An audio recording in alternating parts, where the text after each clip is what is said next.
kita rancang lesson plan-nya. Judul yang diberikan Bu Maya ke saya yang kita mau bahas hari ini, membangun tahap perkembangan di masa pembelajaran daring, gitu ya? Iya, Bu. Oke.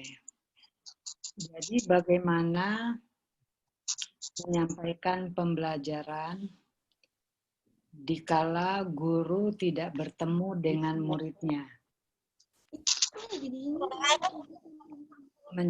Membangun tahap perkembangan anak.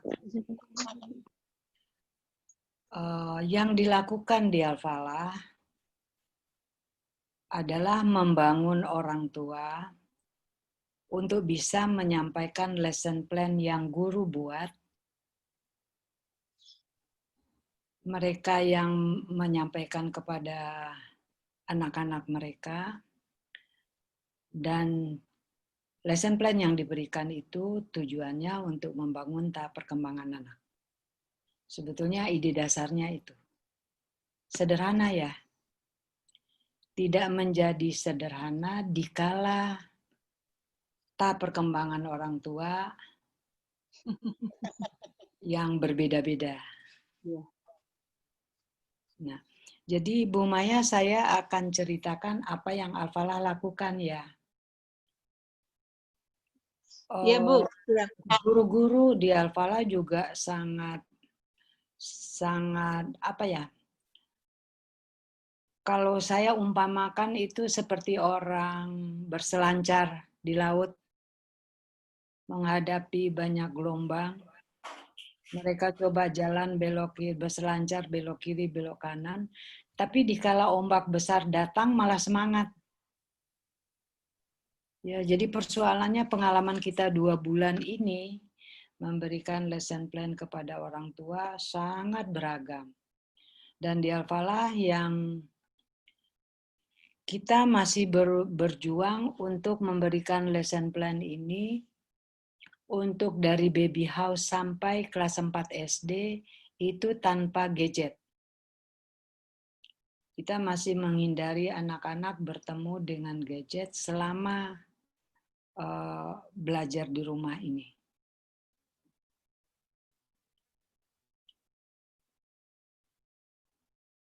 Jadi guru-guru Al-Falah itu menyusun lesson plan-nya minggu sebelumnya, dan hari Minggu sudah di-share ke orang tua. Orang tua bisa bertanya sebelum pelajaran akan dimulai dari jam 8 pagi sampai jam 1:30 sampai makan siang, terus jurnal siang. Jadi jadwal yang kita berikan ke orang tua persis dengan di sekolah. Ada main bebasnya, ada snack pagi, ada circle time ini yang on off ya. Terus kemudian sentra, setelah sentra sholat, kemudian makan siang. Setelah makan siang mereka main bebas dan jurnal. Itu yang dilakukan dari Senin sampai Jumat.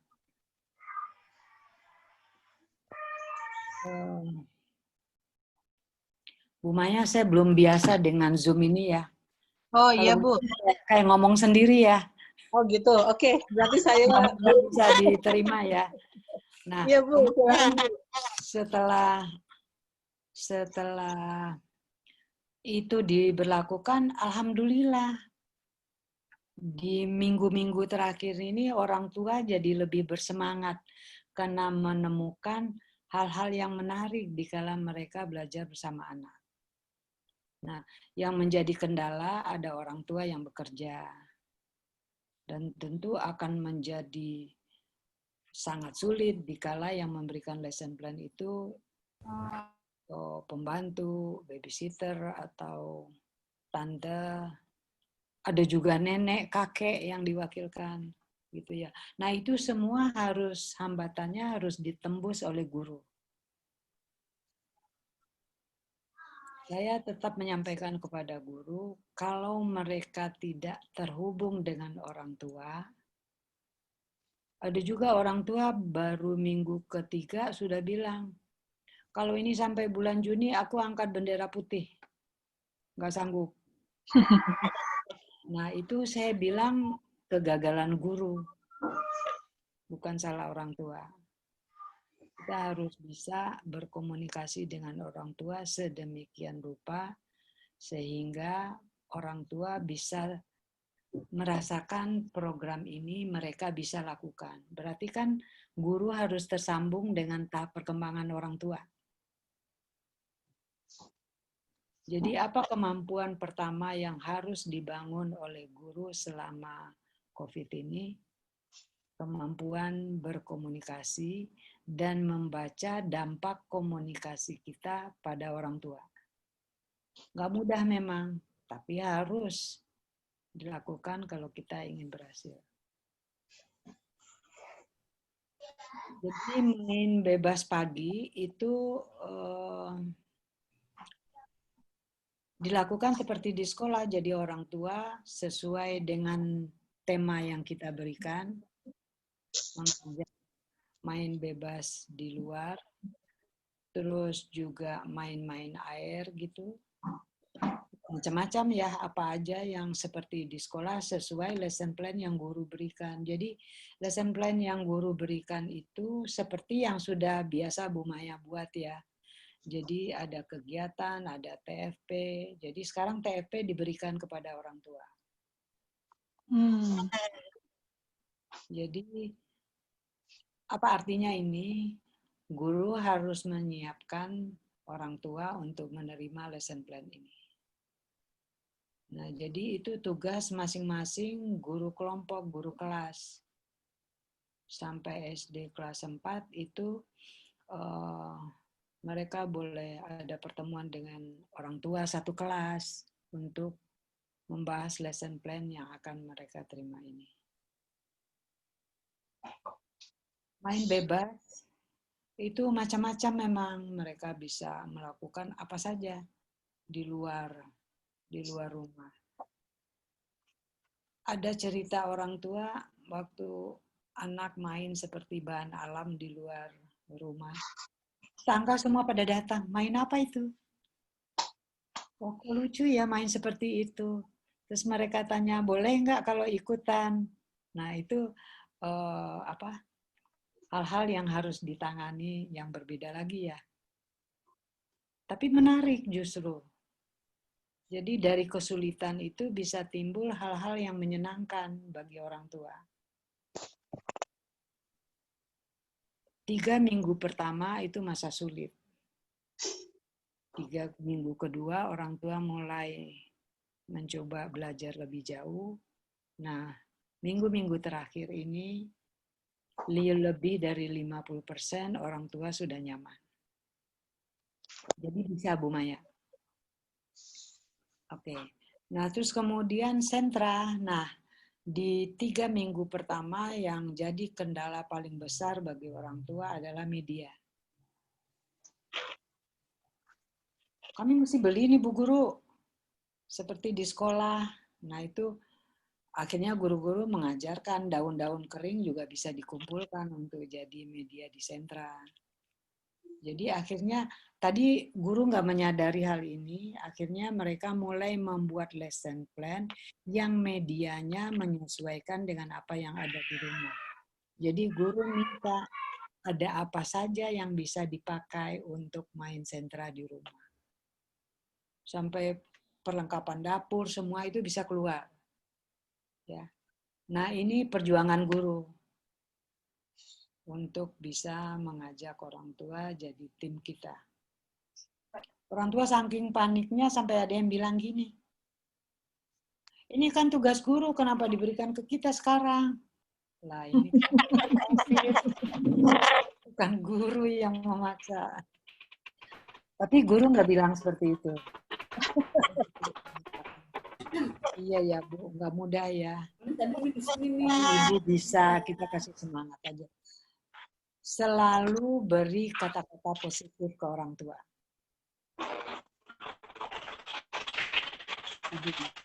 Kita coba lagi. Oh, belum berhasil ya, Bu. Semoga besok bisa berhasil. Kata-kata kita selalu yang positif itu. Jangan sampai ya udah kalau begitu. Nah, itu chaos ya keadaan.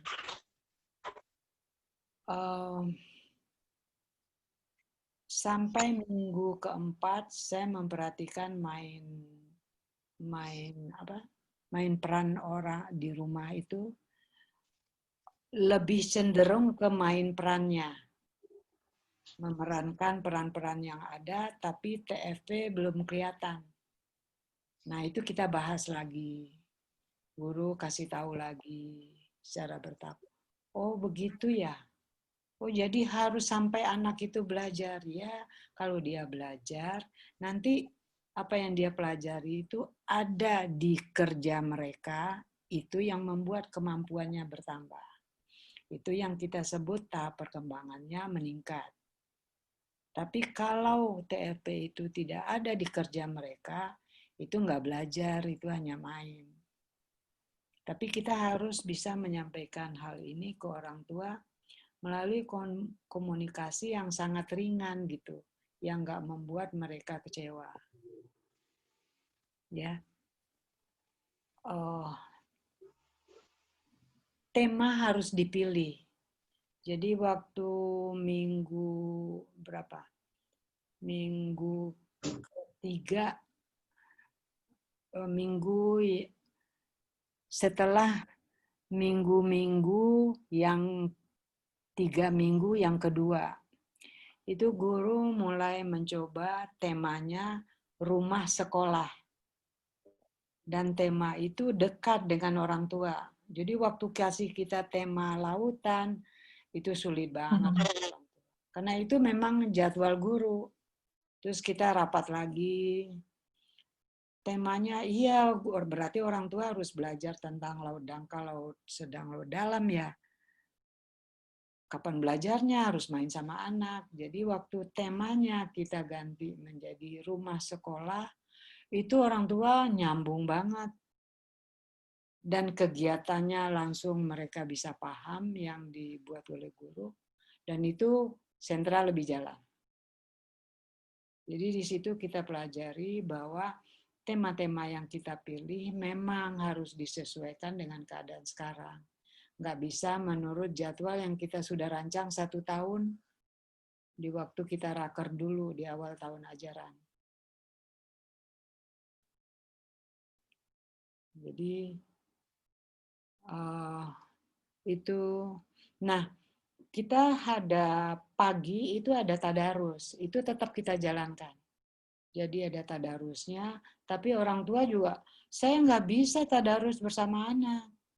Akhirnya guru merekam tadarus bacaannya, di videonya diberikan ke orang tua, dan itu videonya diperdengarkan, orang tua dan anak mengikuti bersama-sama. Tadarusnya jadi begitu, bacaan Al-Quran di pagi hari. Jadi seluruh program itu jalan, Bu Maya. Jadi kita nggak menguranginya. Terus kemudian sholat berjamaah, nah itu tetap diupayakan. Oh, sebelum ke sholat berjamaah ya, recalling. Recalling ini juga nggak mudah untuk orang tua untuk bisa melakukan recalling yang mencapai tujuan recalling itu. Apa saja tujuan recalling? Yang satu, kita ingin anak itu bisa mengambil kesimpulan apa yang dia pelajari selama dia main di sentra. Kegiatan apa yang dia lakukan, terus dia ucapkan, itu membangun working memory dia.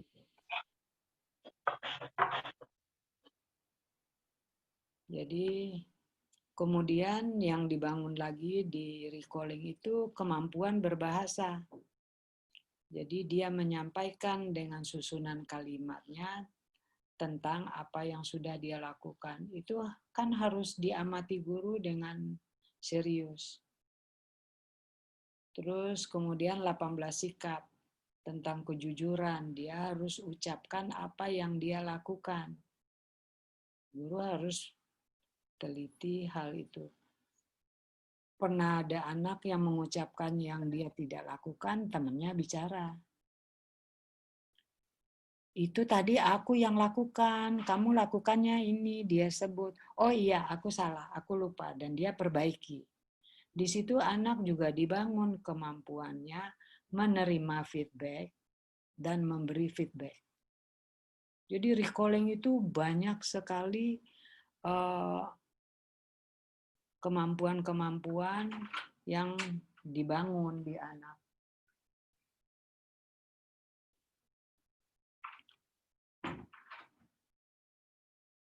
Bagaimana kita mengajak orang tua melihat hal ini di waktu anak bercerita?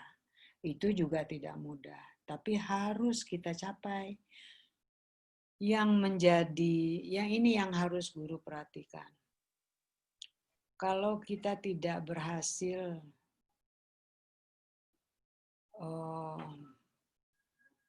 membangun tahap perkembangan anak selama dia ada di rumah, itu artinya apa?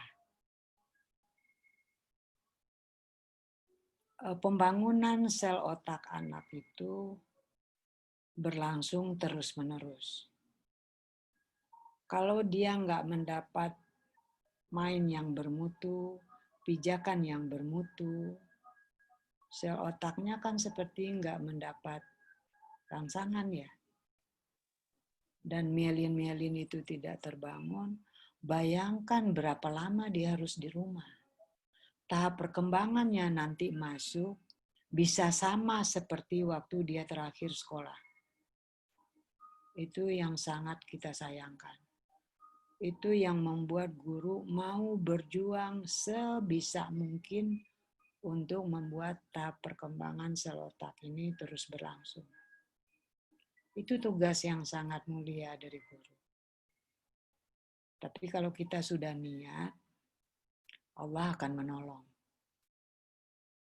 Ya. Jadi teruslah berjuang, saya percaya ini tidak mudah. Guru Al-Falah juga, mereka dapat banyak orang tua yang kasih feedback ke saya. Banyak orang tua yang menganggap guru A berbeda dengan guru B. Itu semua itu kita alami waktu belajar di rumah ini. Jadi banyak sekali hal yang kita pelajari selama masalah pandemi ini berlangsung. Tapi ini semua membuat kita jadi belajar. Jadi saya selalu sampaikan ke guru, COVID ini bukan sekedar musibah, tapi ini adalah masa training kita semua, terutama para pendidik, guru, dan orang tua. Ini masa training yang Allah berikan untuk kita melalui pandemi COVID ini. Kenapa kita harus di-training? Saya berpikiran banyak yang salah sebelum pandemi ini datang. Kalau kita memperhatikan kembali surat Al-Kahfiyah, surat 18, tentang perjalanan Nabi Musa dan Nabi Khidir. Ada perahu yang dibolongi. Nabi Musa protes, kenapa bolongin perahu orang? Itu zalim. Tapi ternyata pembolongan perahu itu sesuatu langkah penyelamatan agar tidak dapat musibah yang lebih besar, yaitu perahunya dirampok di tengah laut. Ya. Saya berapa kali bicara itu menyampaikan Allah ingin memberitahu pada kita kalau program pendidikan berlangsung seperti ini, anak-anak yang di usia TK, SD sekarang, nggak terbayang hidupnya mereka nanti di tahun 2050, di saat dunia seperti apa, nggak terbayang. Kita disuruh merevisi ulang, memperbaiki apa yang kita keliru, guru dan orang tua. Enggak? Tuh, itu udah jadi tuh gawangnya tuh. Supaya kita bisa Sahal dengar aja nggak Sahal? Sahal kan anak-anak dengerin nggak telinganya? Ya jangan pecat-pecat. Ayo kita bilang sudah apa dewasa. pecat-pecat.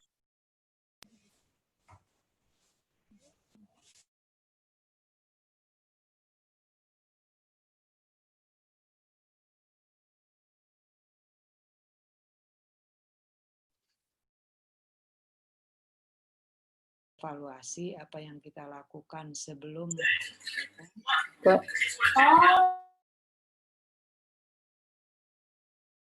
Oke.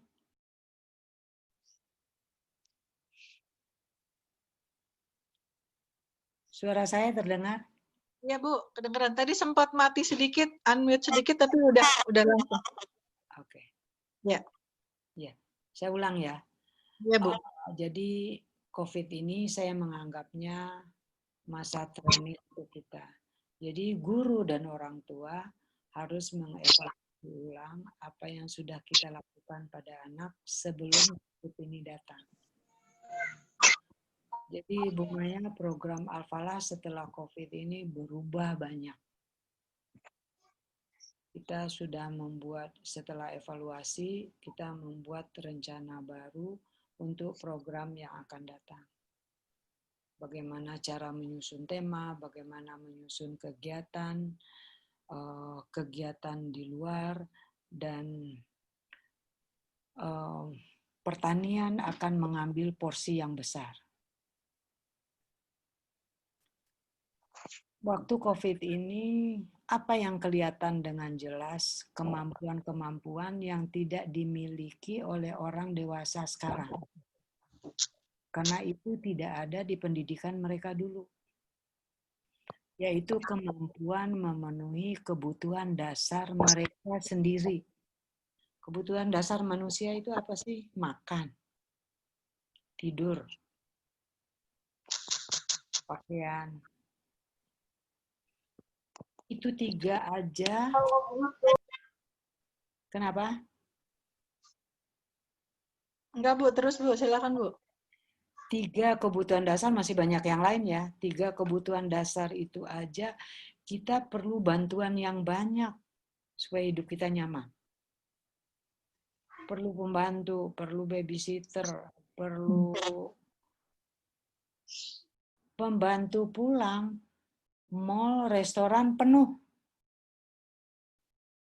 Itu salah satu gejala. Dan di kala COVID ini, kita harus produksi makanan sendiri. Luar biasa hebohnya. Ya, nggak semua, tapi sebagian besar. Kenapa? Kalau zaman waktu saya kecil, saya ingat saya masih SD, itu kita selalu, ya restoran nggak pasti sekarang, mall belum ada. Jadi kemampuan untuk memproduksi makanan sendiri itu masih belajar kitanya. Masih ada di rumah, walaupun di sekolah nggak diberikan. Tapi sekarang nggak ada. Dan padahal rumah itu laboratorium sains yang paling ilmiah. Matematik, sains, kimia, semua ada di situ. Jadi itu sebabnya akan ada perubahan yang sangat banyak di kurikulum kita dan cara menyusun tema-tema. Nah, berarti selama ini apa yang guru harus perhatikan dikala berinteraksi dengan orang tua? Pelajari yang menjadi masalah apa untuk mencapai tujuan. Itu berarti guru Al-Falah merasa sangat lebih aktif dari sebelum COVID datang, daripada waktu anak di sekolah. Karena menjadi muridnya jadi 2 level ya, orang tua dan murid dan anak. Tapi itu sudah berlangsung berapa bulan? 2 bulan ya. Ini guru-guru merasa belajar banyak dari orang tua, belajar banyak dari anak, bagaimana cara mereka beradaptasi dengan keadaan yang ada sekarang. Nggak mudah buat anak, mereka nggak pernah keluar rumah.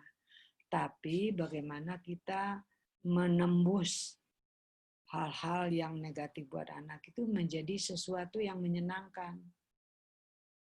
Jadi ada keluarga yang ya memang, wah Bu sekarang harus beli sepeda kami. Yang mudah-mudahan bisa ya.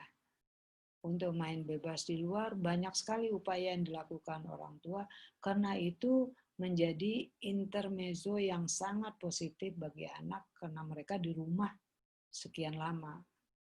Jadi main bebas pagi, terus sore juga ada anak. Yang menarik, ada anak sampai begini loh, mereka bersepeda, jadi ada satu anak nih bersepeda, keliling kompleks dia, bawa raketnya, raket bulu tangkis dua buah. Terus waktu ditanya, kenapa bersepeda bawa raket? Oh, mau main bulu tangkis? Tidak. Terus kenapa dibawa? Aku bawa aja, siapa tahu ada yang ngajak main bulu tangkis, aku udah siapkan 2 raket. Indah banget dia ya. Dia nggak mau ganggu orang dengan ngajak menemani dia main bulu tangkis. Tapi dia, itu yang Allah maksud itu, kita berupaya menyediakan diri supaya yang kita inginkan itu bisa terwujud. Jadi dia bersepeda keliling, siapin raketnya, dia sapa orang. Wah itu, mobil itu ada yang ngajak, ayo main sama saya. Ini aku udah siapkan raketnya. Oh ayo kita main. Udah dia senang sekali. Dan dia nggak pernah merengek minta, Papa ayo main sama aku, enggak.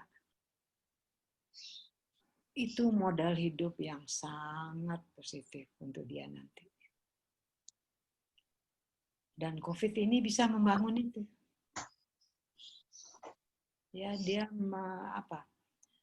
menghadapi kendala-kendala dengan sikap dia yang positif. Jadi menurut saya, dari pengalaman kita 2 bulan ini, pembelajaran di rumah ini bisa menjadi sangat menarik.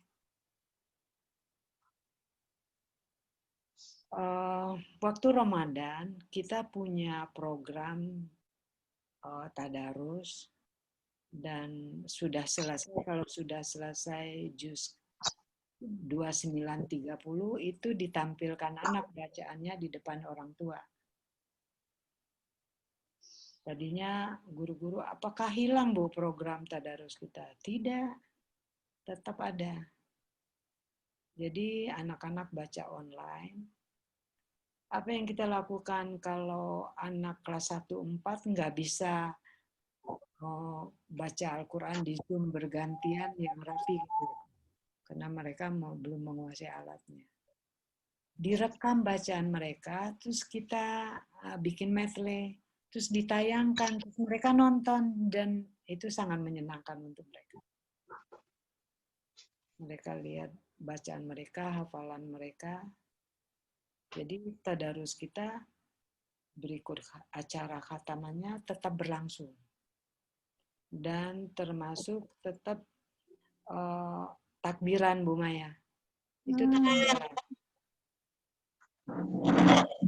Takbir, terus anak-anak baca puisi yang mereka buat. Oke. Nah, bagaimana dengan program ini mau akhir tahun ajaran ya? Kalau ujian SD kelas 2 sampai kelas 4 itu berlangsung dengan lancar. Karena mereka siap ujian, siap dikasih kegiatan oleh guru, dan hasilnya langsung orang tua laporkan. Dan begitu juga kelas 5 sampai kelas 12 itu program ujian bisa jalan mendekati keadaan normal. Nah, bagaimana kita punya program apa namanya? Alphala Fair. Bu Maya sudah pernah lihat Alphala Fair? Iya. Kita memikirkan bagaimana dengan Zoom ini. Dan akhirnya dapat ide Bu Maya. Jadi anak-anak pajang sendiri hasil karyanya setiap tema. Jadi setiap tema semua hasil karyanya dia pajang, dia foto. Itu nanti ditampilkan di Zoom, semua orang tua nonton. Terus dia menjelaskan apa yang dia lakukan. Dia jelaskan gambarnya itu. Dan itu akan menjadi sangat menarik untuk dia. Dia lihat gambar kerjanya, terus dia jelaskan di Zoom kegiatan yang ada di gambar itu kan juga potensi yang kita bangun. Yang tadinya dia jelaskan ke orang tua melalui langsung ya. Dia kan kalau Alphala Fair setiap anak mengguide 5 orang tua dan dia jelaskan tentang apa yang dia pajak. Nah, ini dia memang menjelaskan apa yang dia hasil karya. Dan nanti anak-anak sudah, kalau mereka ada tampil menyanyi, itu juga bisa direkam. Jadi mereka, ini kelas tinggi juga udah siap-siap untuk Alphala Fair-nya mereka, untuk tampilan refleksi akhir tahun. Jadi mereka kan tampil nyanyi. Jadi mereka bisa kayak penyanyi gitu. Jadi satu anak misalnya main gitar, direkam, terus sudah jadi dikirim ke anak lain masukin pianonya, masukin lagunya. Jadi lagu mereka.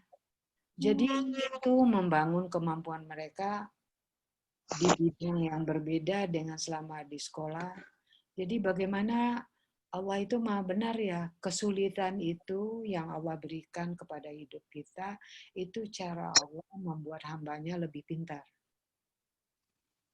Jadi COVID ini jangan dianggap musibah. Ini sebuah keberuntungan yang besar dari Allah kalau kita mampu menemukan hikmahnya. Nah kalau udah kita ketemu, kita kan jadi bersemangat ya. Wow, canggih banget ini. Gratis dari Allah trainingnya. Nah yang perlu dibahas oleh guru dan orang tua, saya selalu ajak guru menyampaikan kepada orang tua, sebelum COVID, anak belajar di sekolah. Dan sekarang sekolah ditutup, anak dirumahkan, belajar di rumah. Sebelum COVID datang, orang tua kerja di kantor. Sekarang kantor ditutup. Dan orang tua disuruh tinggal di rumah bersama anak. Apa artinya buat kita?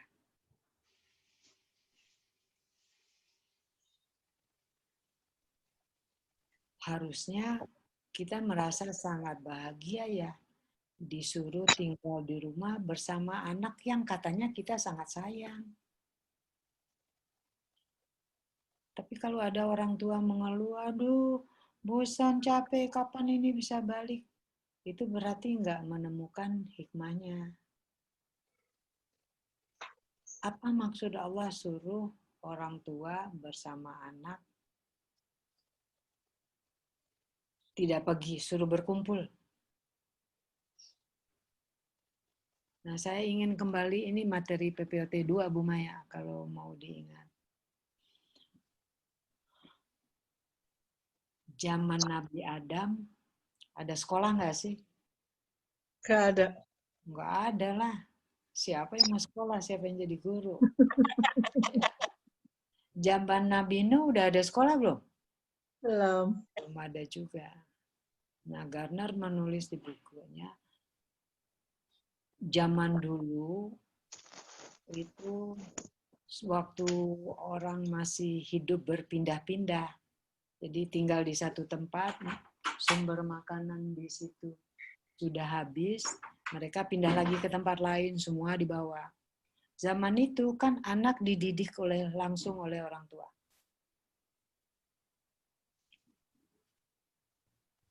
Dan kalau kita baca Al-Quran, ya memang anak itu diberikan kepada kedua orang tuanya. Nah, pada satu hari ada perjalanan yang mau dilakukan, tapi anak-anak tidak bisa ikut karena perjalanan ini sangat berbahaya. Jadi mereka rapat.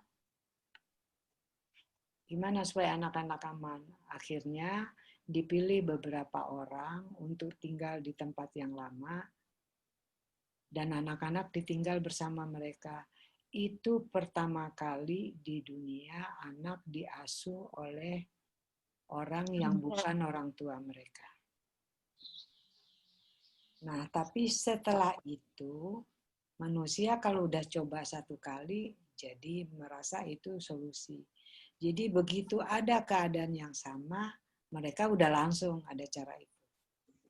Nah, itu berjalan berapa lama sampai pada satu hari ada anak yang bilang, boleh nggak aku belajar sama bapak itu? Padahal orang tuanya nggak pergi. Karena dia ternyata suka.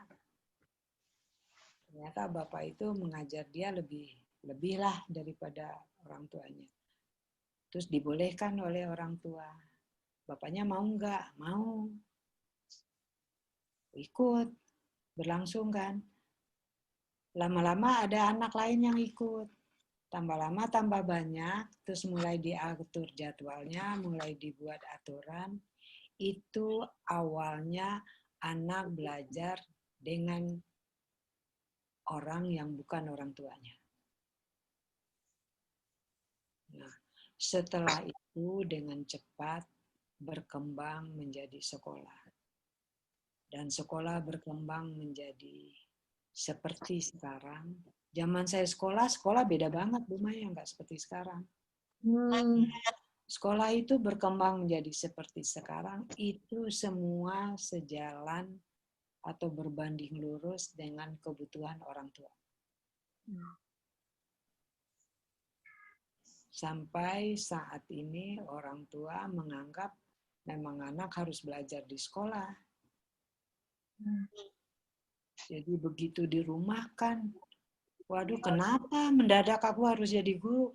Padahal kan perintah Allah memang kita yang mengasuh anak itu. Harusnya. Itu yang harus dimengerti sekarang oleh orang tua.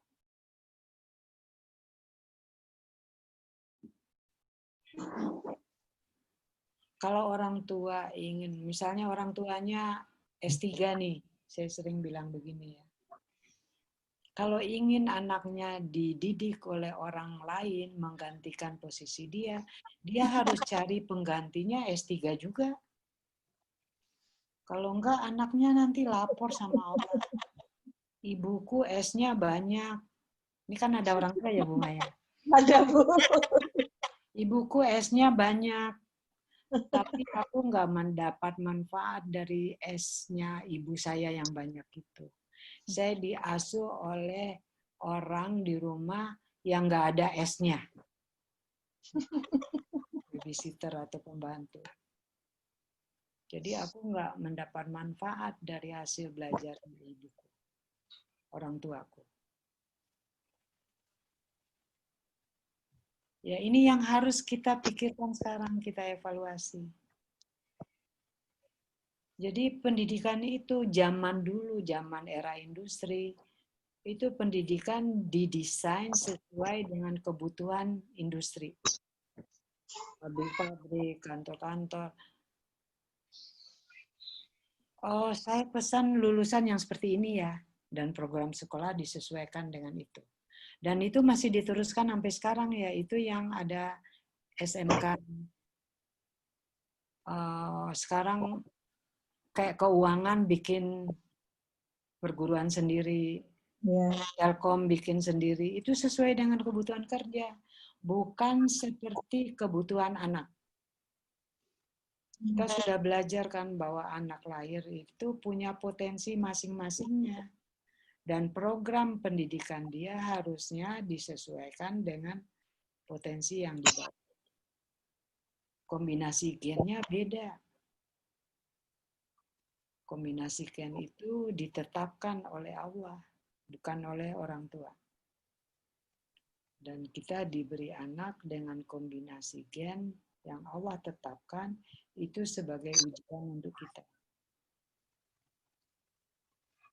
Ini yang harus kita penuhi, kita baca, siapa ini anak kita ini, dan kita harusnya anak lahir, blueprint pendidikannya orang tua udah siapkan ya.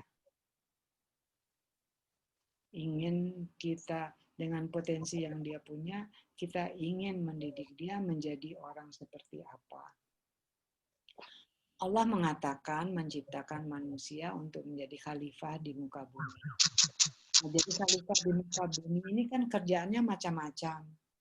Ada yang sebagai petani, ada yang sebagai pelaut, ada yang sebagai dokter. Sebagai apa tugas dia sebagai khalifah yang ingin kita siapkan? Harusnya kan membaca potensi anak. Sehingga dia bisa sukses menjalankan tugasnya sebagai khalifah. Nah, ini yang program sekolah yang harus kita pikirkan bagaimana membangun kerjasama dengan orang tua ini lebih intens di masa setelah COVID nanti. Di Al-Falah sudah di awal masuk sudah ada perjanjian kerjasama bahwa orang tua harus mempelajari program sekolah untuk meneruskannya di rumah. Harusnya itu kebalik, Bu Maya. Harusnya guru yang mempelajari apa program orang tua, apa harapan orang tua anak mereka, dan menyusun program seperti harapan itu. Harusnya kan begitu ya.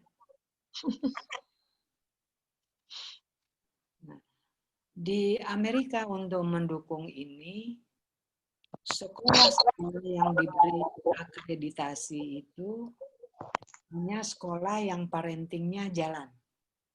Secanggih apapun sekolah, kalau parenting tidak jalan, sekolah itu tidak akan dapat akreditasi dari NESI.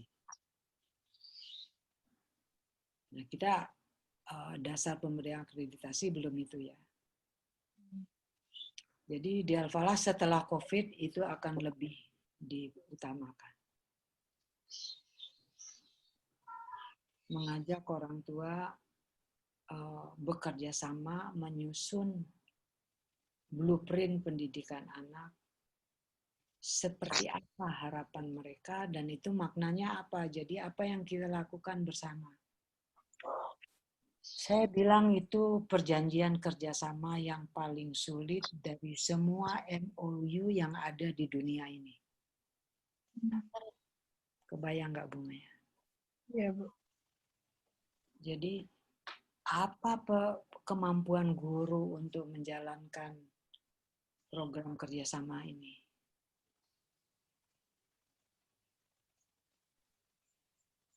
Kita harus berpikir ulang bagaimana sekolah membangun kemampuan guru agar mampu mencapai ini. Supaya Allah jangan kirim wabah yang lain lagi. Kalau COVID kurang mendidik kita, nanti Allah kirim yang lain. Saya juga bilang, zaman dulu, zaman nabi-nabi dulu, wabahnya itu lebih sadis loh dari COVID ini.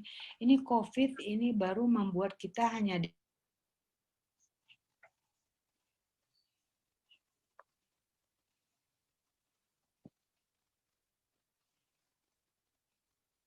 Halo.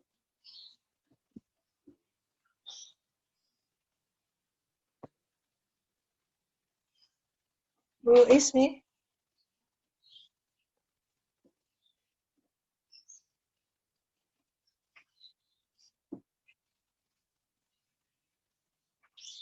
Mati ya? Kayaknya ini, Bu. Ya, sebentar coba saya cek. Mungkin itunya apa? Internetnya. Layarnya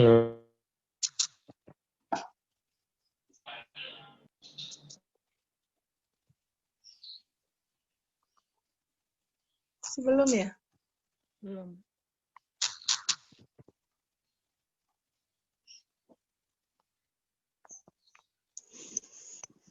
Beliau masih ada di ruangan ini kok.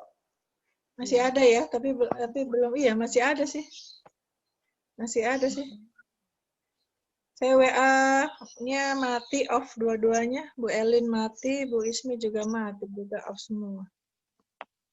Ya, kita tunggu saja. Semoga bisa ini lagi.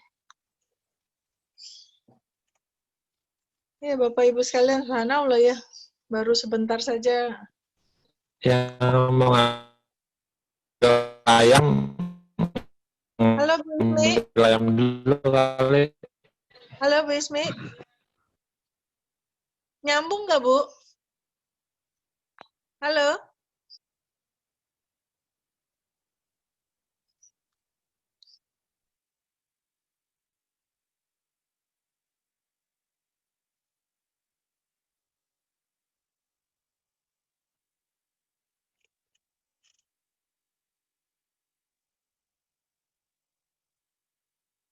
Nah, kita tunggu dulu ya Bapak Ibu.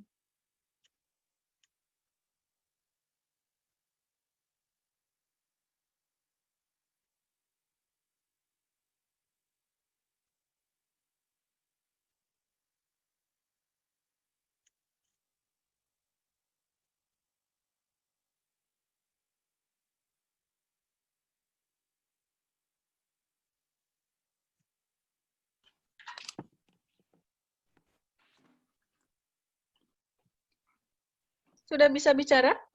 Alhamdulillah. Alhamdulillah. Dulu Bu Maya Ya koneksi. Bu? Oh iya iya. Ya. Udah Oke. Bu, udah alhamdulillah. Ininya dulu. Nah. Oke. Bos saya mau keluar.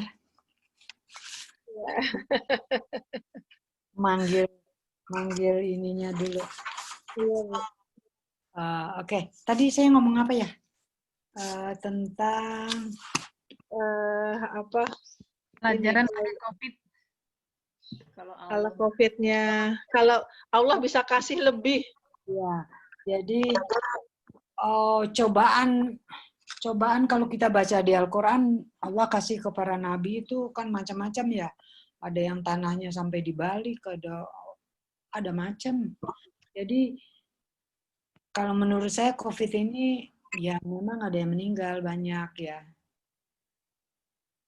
Tapi ya apapun yang terjadi itu kan kita harus selalu menganggap apapun yang terjadi, Allah izin itu terjadi, itu ada maksud dan tujuannya. Nah, itu yang harus kita pelajari dan kita pakai untuk mengevaluasi program kita dan menghadapi ini menjadi bahan pelajaran kita ke murid-murid. Jadi bagaimana menanggulangi keadaan yang tidak kita rencanakan dan itu tidak menyenangkan kita, bagaimana cara menerimanya, itu jadi masuk di dalam lesson plan. Guru ke orang tua dan orang tua berikan ke anak. Dan itu membuat 3 level ini langsung belajar. Guru, orang tua, anak langsung belajar prakteknya dalam hal ini.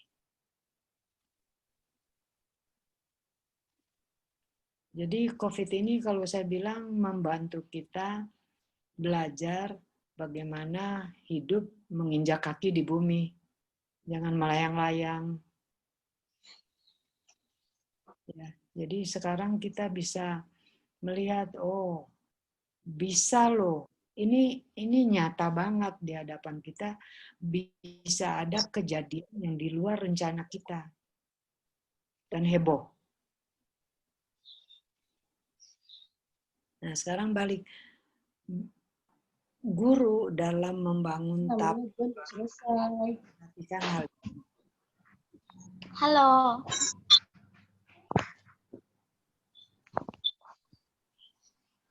Ya. Ini masih seperti itu lagi nih. Ya, silakan Bu. Jadi justru Udah nggak bisa ngeliat, udah pergi doang. Sebentar, saya matikan yang ini. Ya, silakan Bu. kan guru punya hambatan karena nggak ketemu langsung dengan anak. Tapi guru harus punya jurus-jurus ampuh bagaimana menjadikan hambatan menjadi peluang baru untuk membangun tahap perkembangan itu yang lebih tinggi, yang lebih efisien karena ada pengalaman yang nyata. Salah satu teori pendidikan yang dari zamannya John Dewey itu sampai sekarang dipegang kuat adalah memberikan tema-tema materi pendidikan yang sesuai dengan pengalaman hidup anak. Dan salah satu tugas manusia itu hidup kan memang sepanjang hidup Allah akan beri banyak kesulitan. Itu ada di ayat Al-Quran ya. Di Al-Baqarah. Bahwa Allah akan terus kasih. Tapi Allah janji. Jadi itu yang membuat kita lega. Janji Allah bahwa tidak akan memberikan hambatan, cobaan itu di kemampuan kita. Jadi terus mencari peluang. Bagaimana kita menembus hambatan-hambatan program pendidikan kita ini. Jadi saya nggak karena hambatan kita berbeda.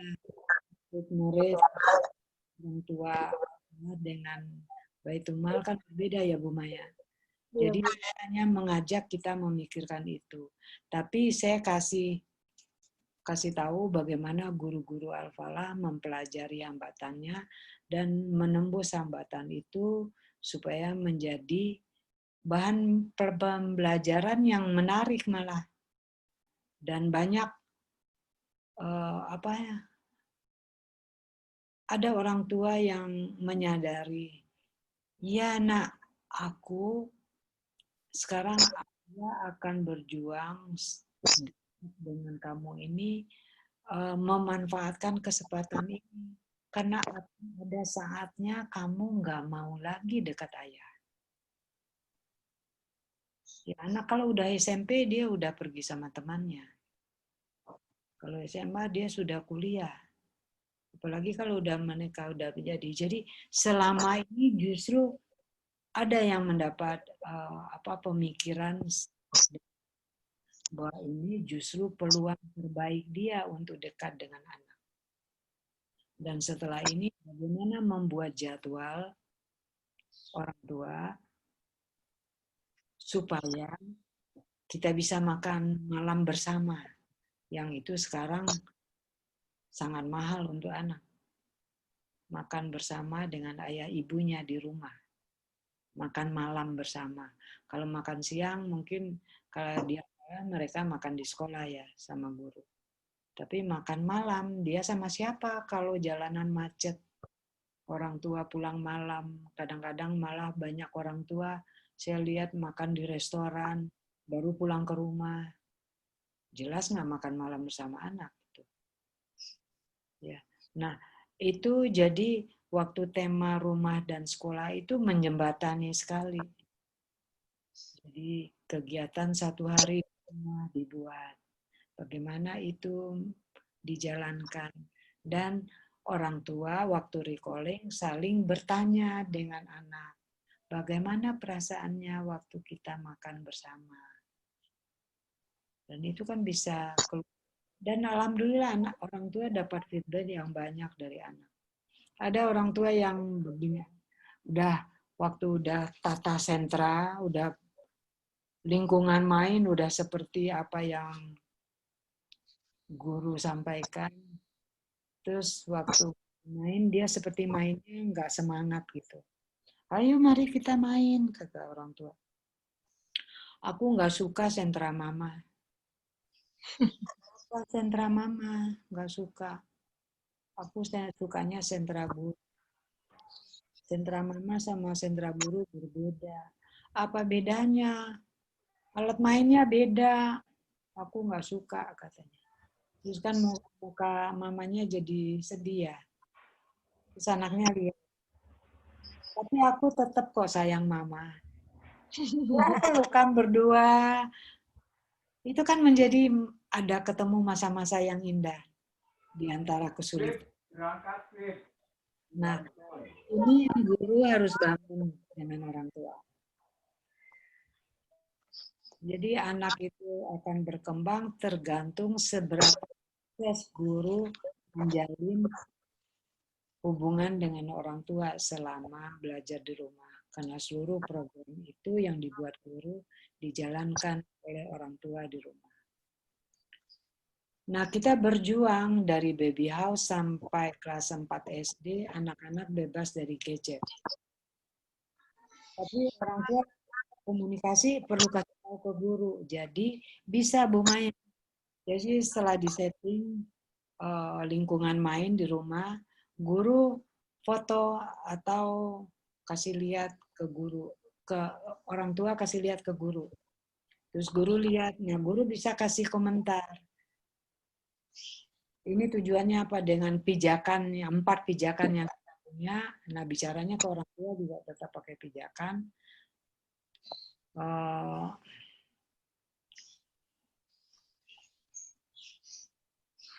Pijakan 1, 2, 3, 4 itu yang membuat orang tua bisa melihat, oh ya ini harusnya nggak perlu ada, ini ditaruh di sini, oh settingnya ini kayak balok, gimana cara menata balok awal supaya anak terundang untuk main.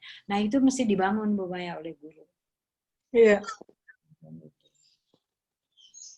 Tapi melalui nah guru harus sabar di orang tua Al-Falah. Kan selesai sentra, selesai kegiatan udah 1:30, udah tutup kegiatan 1 hari, udah jurnal.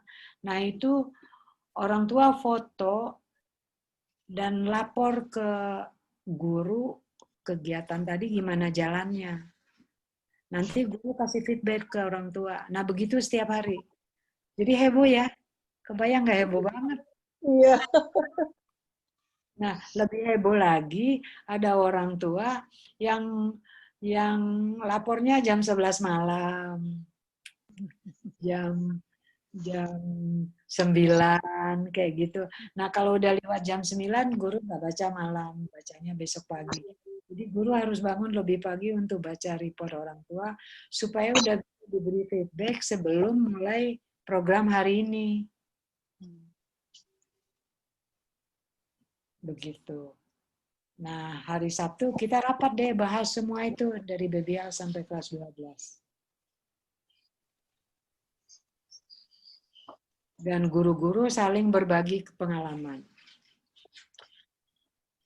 Sampai ada kejadian begini Bu Maya. Iya, Bu. Ada guru yang muridnya sekarang di playgroup. Tadinya kan di toddler besar sebelumnya.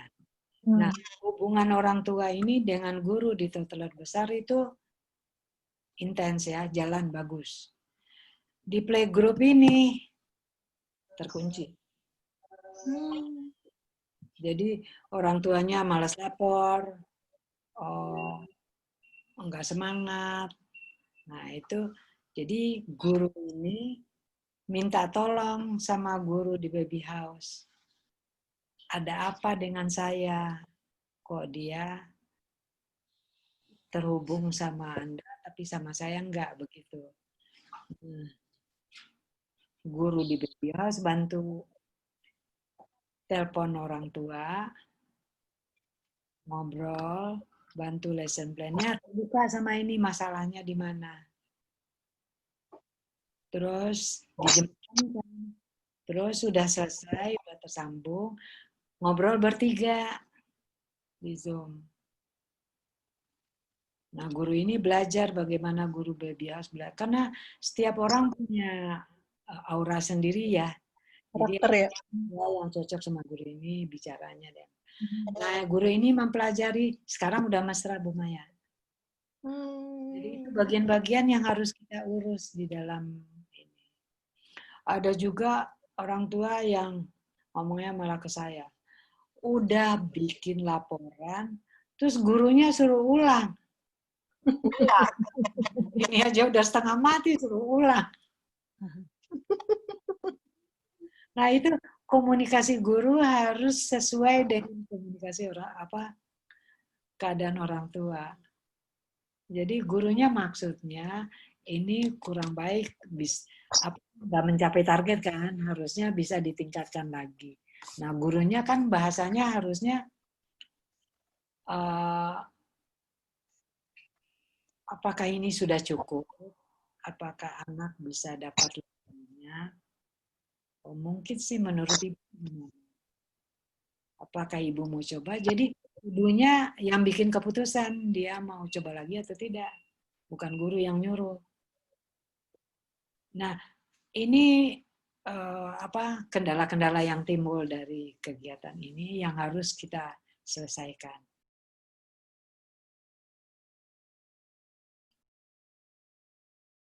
Itu mengenai komunikasi ya. Nah, kegiatan-kegiatan juga seperti tadi yang saya contohkan, tema sangat menentukan. Nah, kemudian kegiatan yang kita pilih. Ada orang tua yang sukses banget kalau kegiatannya memasak. Ada orang tua yang sukses banget kalau kegiatannya berkebun. Nah, ini juga harus dibaca oleh guru. Kan orang tua ada yang memang jago masak, ada yang jago berkebun, ada yang nggak suka masak. Jadi dikasih program kegiatan masak, waduh, kan begitu. Ya, jadi guru matanya harus jeli, kemampuan komunikasinya harus prima. Tapi kita kan dididik oleh program COVID ini. Belajarlah. Saran saya itu. Nah, kemudian kegiatan kita untuk akhir tahun itu refleksi akhir tahun itu juga tetap ada, Bu Maya. Diadakan pakai Zoom dan disesuaikan untuk setiap level. Itu sedang digarap oleh guru. Jadi kan kelas 12 mereka harus pidato dan mereka siapkan pidatonya, siapkan lagunya. Nah, drama lagi diurus, mungkin nggak drama. Mereka mencoba drama kan refleksi akhir tahun. Mereka coba, tapi mereka rekam. Dan itu udah kayak profesional itu merekanya kayak bikin film kan nanti ditayangkan. Anak-anak lagi untuk SMP. Nah, untuk SD ini lagi mencoba bagaimana supaya karena refleksi akhir itu sangat penting untuk membangun self-concept, membangun self-esteem, untuk membangun merepresentasikan apa yang sudah dia pelajari. Kita nggak ingin itu hilang. Jadi kemampuan yang jadi MC, jadi tetap tampilan itu cuman bagaimana merekamnya sekarang lagi dalam proses. Kemudian yang terakhir pembagian rapor. Nggak ketemu lagi dengan orang tua, tapi pembagian rapor kita kan bertemu satu-satu dengan orang tua 15 menit, jelaskan rapor dan kurikular domainnya. Nah, gimana menjelaskan itu pakai Zoom? Itu lagi dibahas.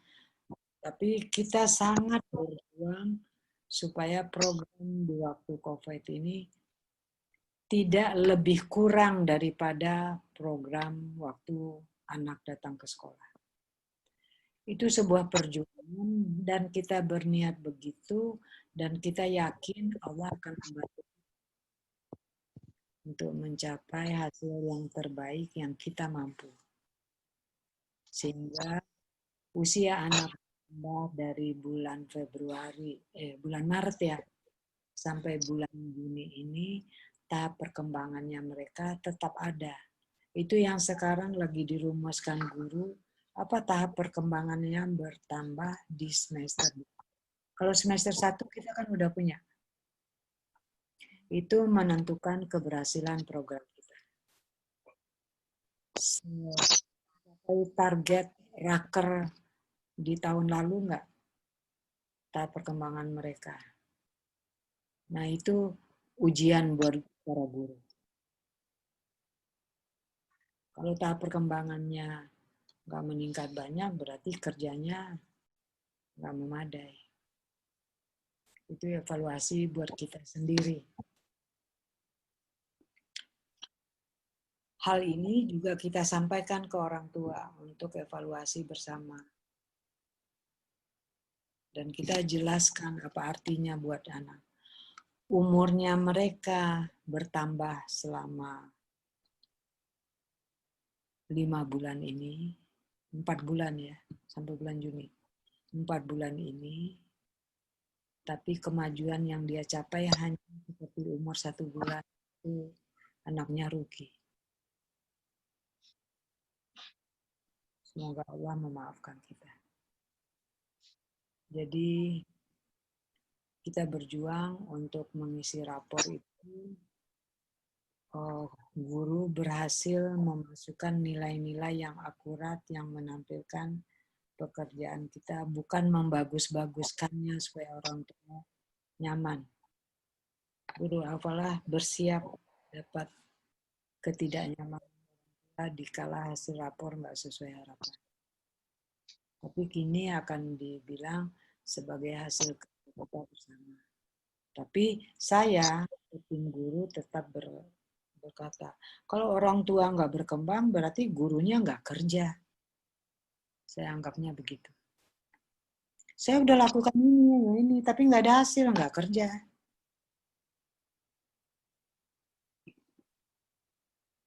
Ya, begitu ya Bu Maya. Sampai situ dulu, terus kita tanya jawab. Ya, ya boleh Bu. Alhamdulillah, alhamdulillah.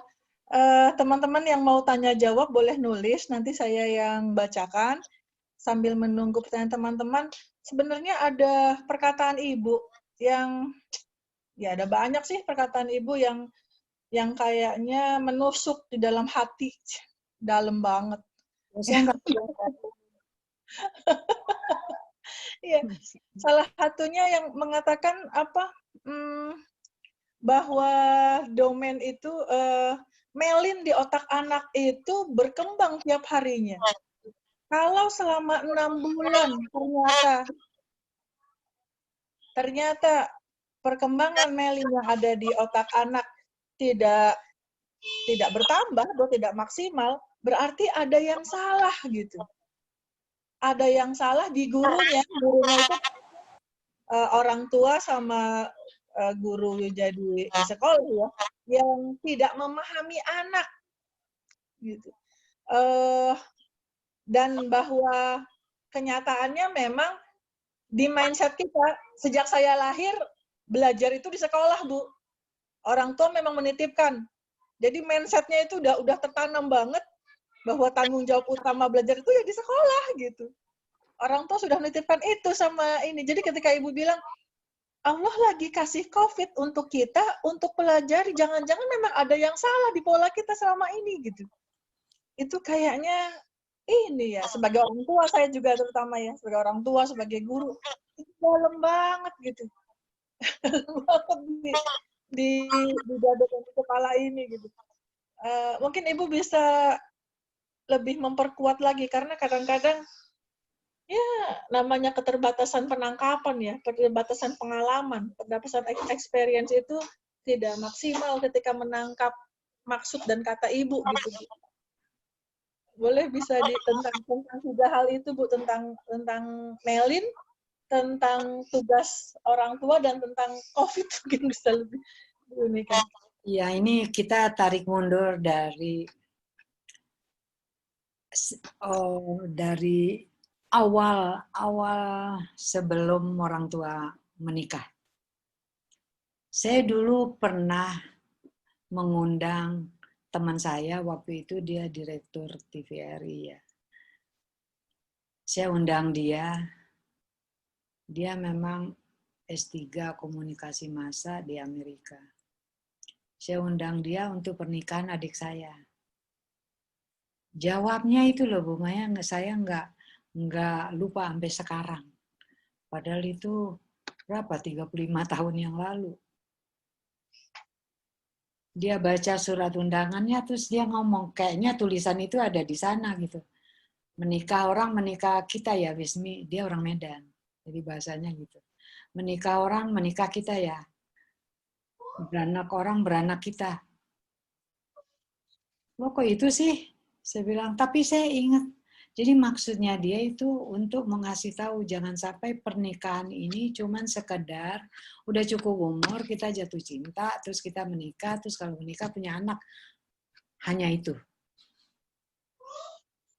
Pernikahan itu bukan itu. Bukan sekedar itu. Harusnya orang kalau menikah itu mesti baca kembali apa tujuan Allah memberi dia usia sampai hari ini. Kan usia ada macam-macam. Ada yang baru lahir meninggal, anaknya Bu Hera 3 hari lahir meninggal. Ada yang dalam kandungan, anaknya Bu Eva dalam kandungan 3,5 bulan, 5,5 bulan. Tapi kita diberi usia sampai hari ini dan bisa menikah. Harusnya sebelum pernikahan itu dilakukan, udah punya tujuan, udah punya niat yang jelas. Pernikahan ini atas dasar apa dan untuk apa. Kalau kita balik lihat Al-Quran, Allah menciptakan manusia untuk jadi khalifah. Terus kemudian anak-anak itu diberikan sekarang kepada melalui 2 orang tua. Ada 3 orang ya yang Allah berikan nggak punya orang tua, Bu Maya. Nabi Adam dan istri dan Nabi Isa. Jadi Allah mampu membuat manusia tanpa liwat ayah ibu. Terus langsung jadi Nabi Adam, diajarkan tentang nama-nama, terus langsung bisa jadi khalifah gitu. Allah bisa, tapi enggak. Allah berikan kepada orang tua. Nah, kan kita harus pikirkan apa tujuannya. Nah, di banyak ayat tujuan itu kita bisa dapat panduan ya. Tidak aku jadikan jin dan manusia kecuali untuk beribadah kepadaku. Terus dia beribadahnya apa? Untuk jadi khalifah. Terus kemudian gimana caranya? Kan lahir nggak cuma bisa nangis. Nah secara bertahap Allah itu suruh, Allah taruh makanan di dada ibu. Berarti kan harus disusui langsung oleh ibu, nggak bisa diwakilkan ke orang lain. Sekarang bisa, ibu-ibu banyak akalnya. Orang lain juga kasih kasih sarana, ada pompa, dimasukin freezer, kasih Mbak. Allah kan kalau punya kepala geleng-geleng liatnya. Ya. Kenapa disuruh menyusui 2 tahun? Itu kan ternyata kalau kita baca otak anak, itu tahap perkembangan sensori motor. Kita harus bangun sambungan mielin yang awal. Terus bikin sinaps-sinaps yang pertama. Yang awal. Semua sel otak itu berhubungan. Itu kan perintah yang tidak tertulis. yang sudah ditemukan oleh para neuroscience yang kita harus baca. Dan itu sangat penting. Itu ternyata ibu yang menyusui anaknya langsung, terus memberi pengalaman sensori yang banyak ke anaknya, kelas 3 SD, matematiknya canggih banget. Jadi belajar anak itu dari begitu lahir langsung belajar dia.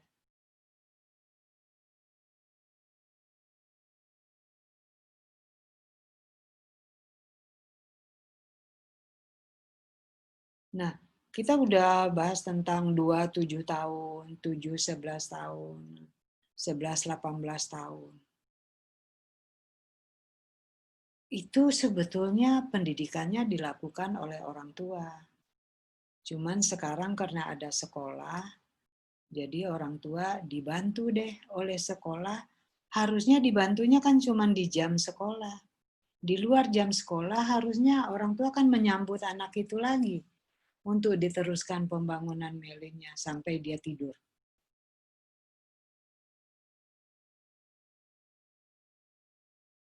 Itu yang nggak ada, yang sedikit.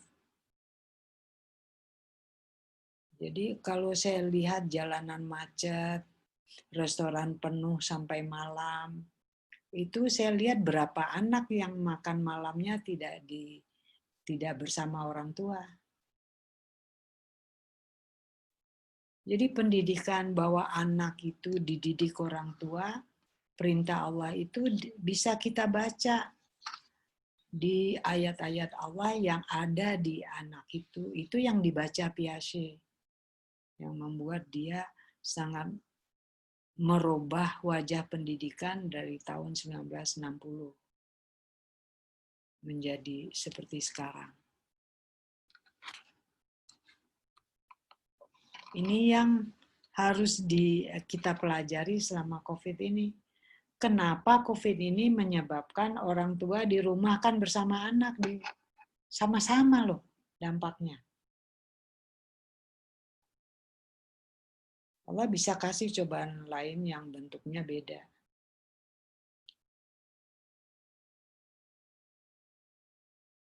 Kemudian kalau kita lihat bagaimana belajarnya, bagaimana Allah mendidik manusia, itu sebetulnya contoh bagi orang tua bagaimana mendidik anak.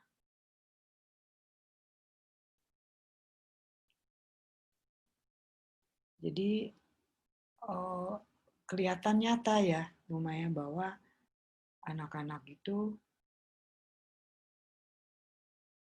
PEM mengatakan usia 11 tahun anak laki-laki harus menjadi sahabat ayahnya. Itu datangnya dari PEM, bukan dari kita loh. 11 tahun itu kan sebetulnya akil balik ya. 11 tahun itu awal akil balik secara umum. Dan anak laki-laki harus menjadi sahabat ayahnya. Kenapa? Melakukan pekerjaan laki-laki di rumah bersama-sama, cuci mobil, membersihkan rumah bersama-sama dengan ayahnya, pergi ke tempat-tempat yang hanya dia yang pergi dengan ayahnya, ibunya nggak ikut, saudara perempuannya tidak ikut. Itu untuk apa? Untuk anak laki-laki itu belajar pada ayahnya bagaimana menjadi laki-laki dewasa. Dia pelajari melalui kegiatan, bukan melalui lecturing gitu, melalui praktek dan modeling dari orang tua. Anak perempuan jadi sahabat ibunya. Tapi bagaimana ayah memodelkan peran laki-laki dewasa di rumah, itu mendidik anak perempuannya untuk memilih calon suami yang yang bisa memimpin hidupnya ke jalan Allah. Itu dimodelkan oleh ayah. Untuk anak laki-laki, bagaimana ibu di rumah berinteraksi dengan anak laki-lakinya, itu membuat anak laki-lakinya bisa memilih calon istri yang mengajak dia ke jalan Allah. Jadi kalau modeling ini hilang dari anak, dia belajar dari siapa? Dari YouTube, dari temannya. Nanti dikala dia SMP, SMA, dia udah menampilkan seluruh apa yang dia pelajari. Kita kaget, belajar dari mana itu? Ya dari mana-mana katanya. Jadi orang tua harus berpikir sekarang di zaman COVID ini, sebelum COVID ini habis, berpikir dengan sungguh-sungguh di dalam kegiatan hidupnya yang begitu heboh itu, anak ada di urutan keberapa?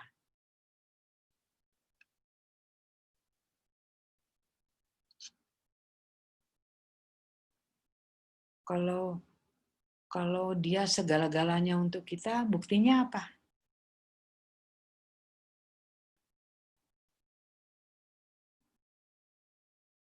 Banyak ketidaksinkronan itu terjadi ya. Ada pasangan yang belasan tahun nggak punya anak, terus berjuang segala macam cara berobat ke sana kemari. Akhirnya setelah berobat sana kemari, Allah kabulkan, lahirlah satu anak. Tapi di usia anak 03 tahun itu, ibunya sering pergi keluar kota kena tugas. Berarti anak nomor berapa? Dan yang ngasuh dia karena ayah juga sibuk, yang ngasuh dia jadi babysitter sama pembantu sama supir.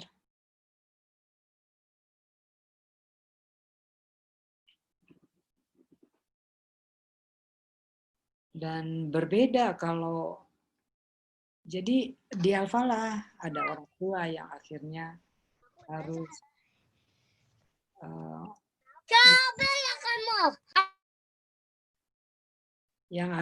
ada orang tua dokter, Bu, saya resign, sekarang saya kerja di jam anak sekolah. Jadi prakteknya disesuaikan. Jadi bilang sama rumah sakit, saya hanya bisa kerja di jam 9 sampai jam 3. Karena saya harus ngantar anak ke sekolah, saya harus jemput dia ke sekolah, dan terus bersama anak sampai dia tidur. Bisa tuh, berhasil. Dan karir dokternya nggak menurun.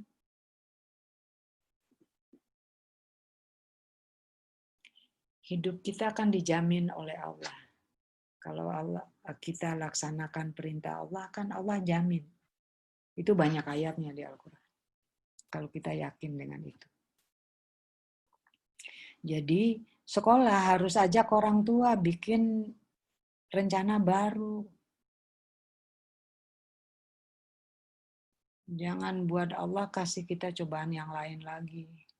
Kalau kita nggak berubah. Cukup Bu Maya?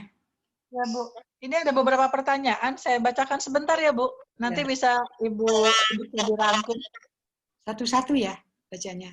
Oh, satu-satu saja? Oke. Bagaimana metode pembelajaran tahsin tahfiz yang dilakukan di Al-Falah dengan kondisi pandemi seperti ini? Oke. Saya langsung jawab ya. Ya Bu, silakan.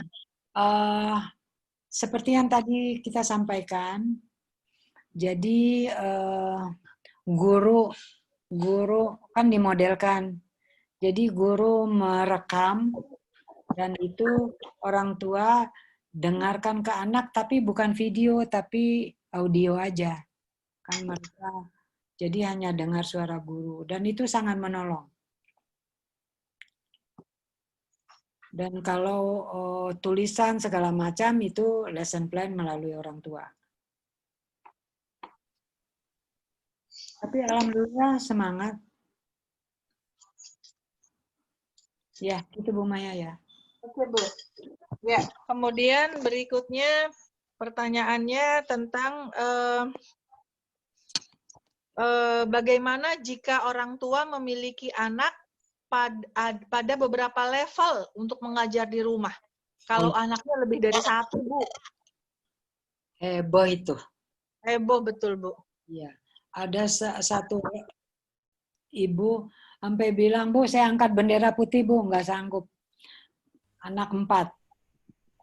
Ada kelas 6, ada kelas 3, ada kelas 1. 3 level ya. Ada SMP, ada baby house, itu macam-macam. Nah, salah satu yang dilakukan guru, kalau itu kan anak kelas 1, kelas 3, itu satu unit di kita, kelas 1 sampai kelas 4. Jadi kalau membuat sentranya, kan sentra di TK, di SD ada sentranya beda dengan TK. Nah, sentranya itu sama, cuman levelnya dibedakan. Jadi pijakan orang tua jadi berbeda, memang harus sesuai dengan pijakan tahap perkembangan dia.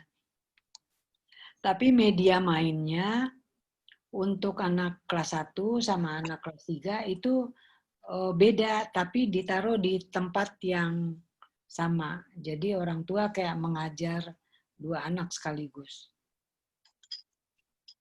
Nah, anak yang di kelas 6 SD,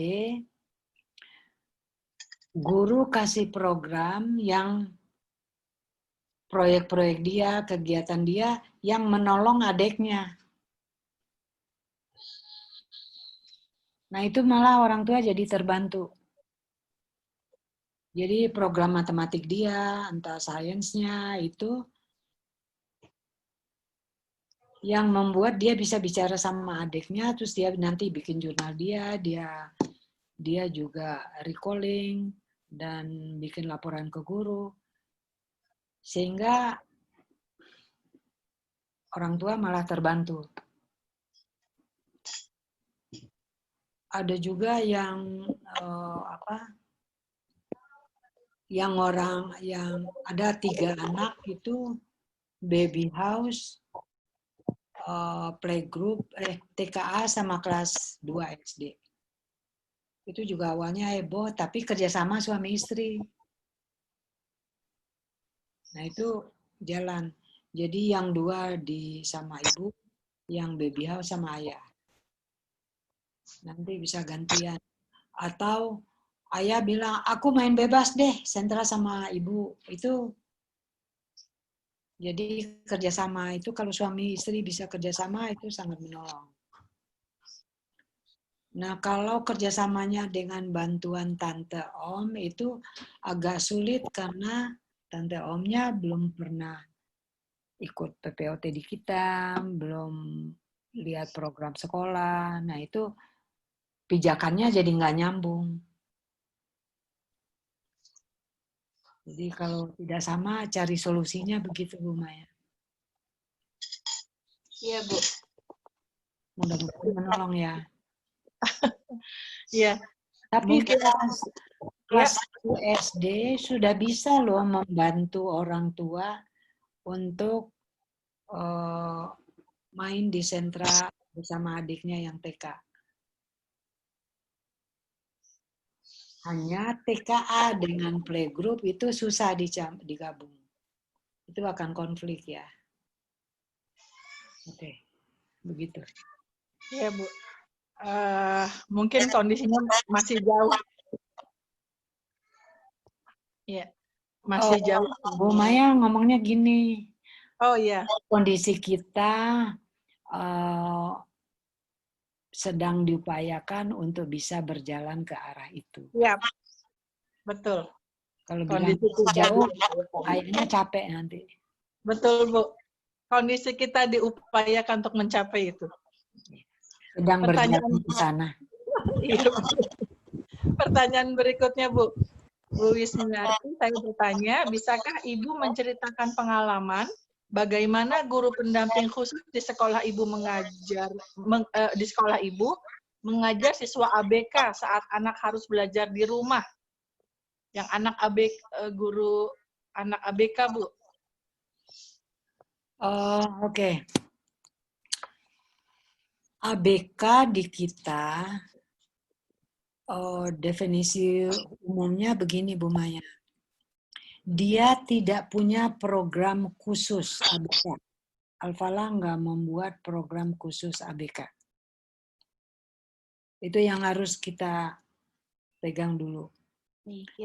Tapi program kita sesuai tahap perkembangan.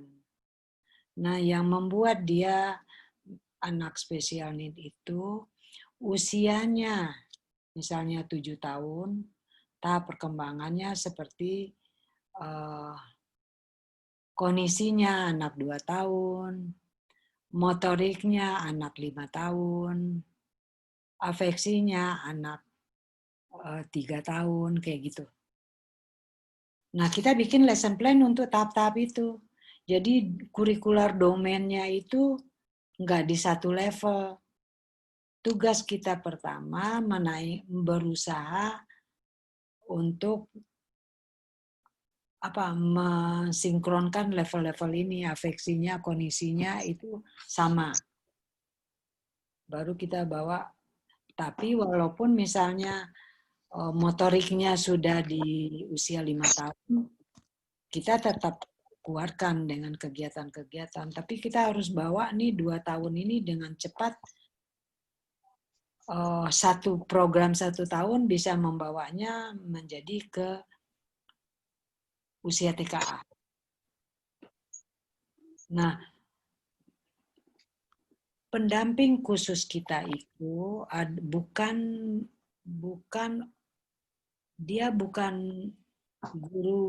guru yang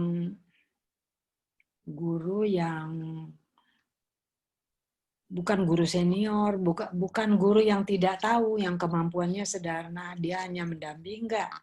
Tapi guru yang sudah ikut program pendidikan kita 1 tahun, itu hanya mendampingannya spesial need, bantu kebutuhan fisiknya, minum, makan.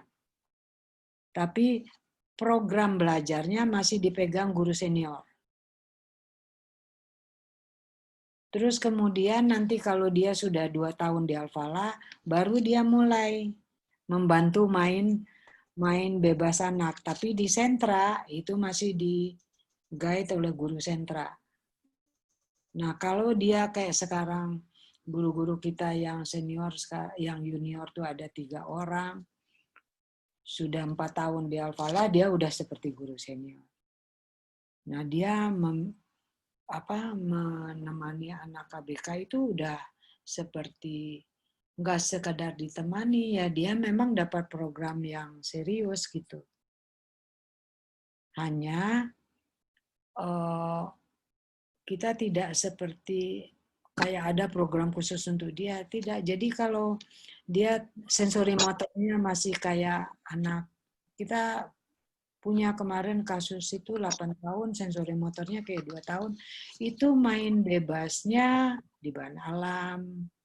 Selain dia ada olahraga. Nanti sentranya banyak di bahan alam. Dia belum masuk sentra persiapan, dia belum masuk sentra balok.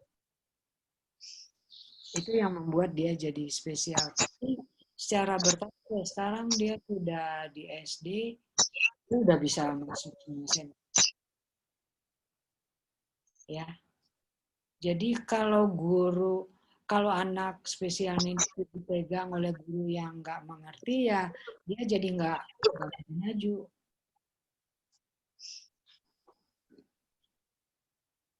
Oke. Ya, terima kasih Bu. Saya bukakan lagi, ada beberapa lagi sedikit.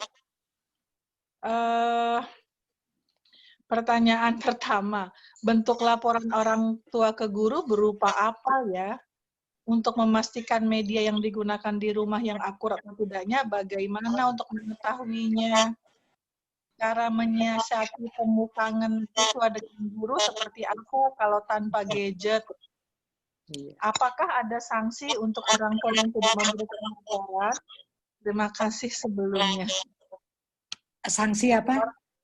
Kalau yang nggak kasih laporan, Bu. Oh, aduh. Kasih sanksi. Laporan orang tua ke guru berupa tulisan. Kegiatan apa yang dilakukan itu penjelasan bagaimana anak melakukan. Lumayan ya itu. Ada orang tua yang marah. Kenapa aku harus ngelapor ke guru? Bukannya guru lapor aku. Guru yang ketawa. Kan ibu yang lakukan, saya nggak tahu. Tapi guru kan kasih feedback lagi ke orang tua. Oh, ini gunanya laporan saya. Ya, saya nggak bisa kasih feedback, Bu. Kita nggak tahu. Ya, jadi laporan orang tua itu serius. Oh, tentang kegiatan yang dilakukan, terus media yang dipakai itu difoto oleh orang tua. Jadi guru itu menerima foto banyak banget. Nah, itu kita jadi kayak foto dan itu sangat berguna buat sekolah. Jadi sekarang kita diorganisasikan dan berguna juga sekarang untuk alfalafernya anak-anak, nanti guru akan bantu settingannya. Jadi difoto oleh orang tua setiap itu settingan main, anak main juga difoto, dikirim gitu. Itu laporan orang tua. Tadi apalagi Bu Maya? Temu kangen anak dengan gurunya, Bu. Kan nggak pakai gadget. Iya. Kadang-kadang ngobrol di telepon. Tapi ngobrol bukan belajar. Ngobrol. Terus rekam suara, guru nyanyi, anak dengar untuk kan sentra ada nyanyiannya. Tiap tema kan ada nyanyiannya kan. Nah, itu guru nyanyi dan anak menyanyikan itu. Dengar guru nyanyi, jadi dia main bebas, dia jurnal, dia dengar nyanyian guru. Senang banget.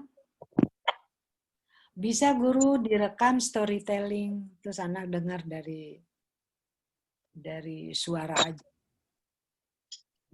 Pijakan awal tuh dibacakan guru. Oh ya, saya lupa. Pijakan awal dibacakan guru ke anak. Untuk modeling juga ke orang tua bagaimana kasih pijakan awal. Dan itu anak suka, Bu.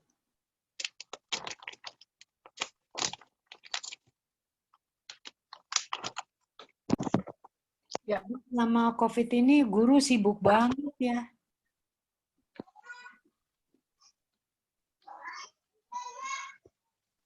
Oke. Apalagi tadi Bu Maya masih ada? Sanksi, Bu. Oh, sanksi. Yang sanksi. Oh, enggak lah, masa dikasih sanksi, tapi yang saya kasih sanksi guru. Guru nggak kerja kalau orang tua nggak kasih laporan. Jadi guru harus cari cara bicara sedemikian rupa sehingga orang tua mau. Misalnya guru bicara gini, Ibu, saya nggak bisa baca perkembangan otak anak kalau Ibu nggak melapor. Dan saya nggak bisa kasih feedback ke Ibu supaya Ibu besok bicaranya apa ke anak. Oh begitu ya Bu, jadi penting. Ya iyalah penting. Iya Bu, saya tunggu ya. Jadi gitu salah satu contohnya. Nah kalau nggak berhasil, ya kemudian gurunya nggak kerja.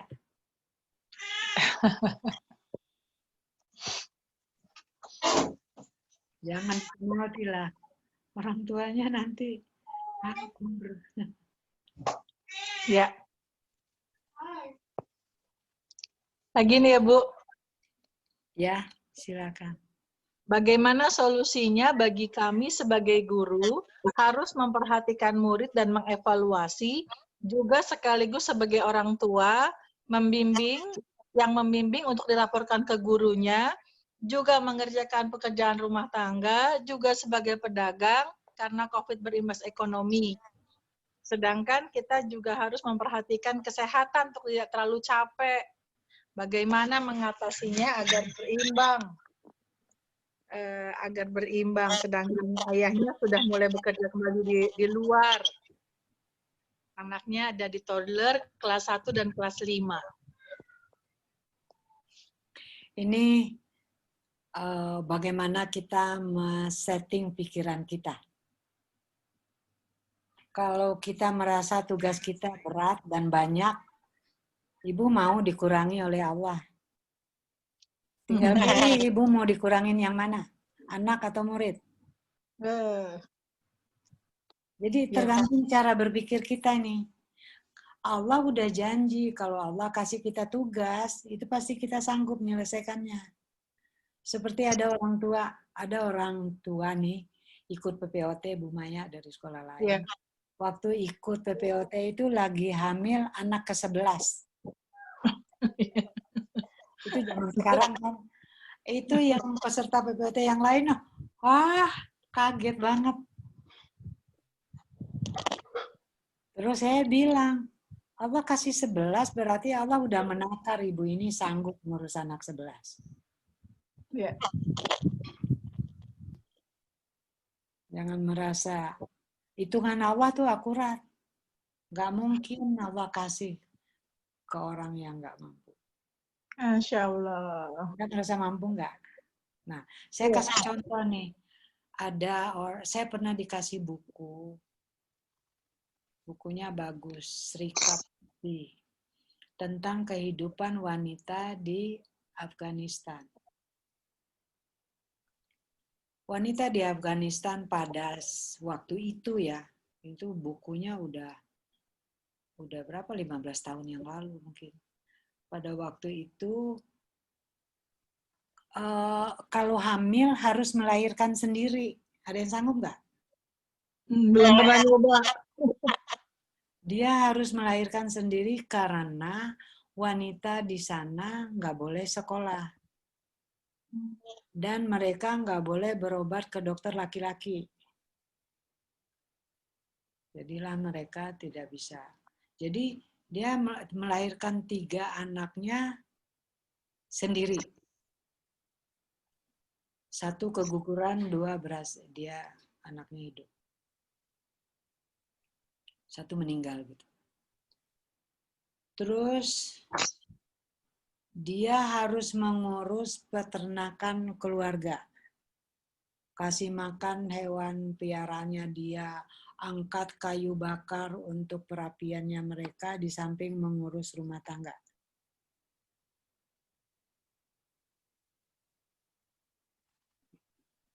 Terus dia ingin sekali menjadi bidan.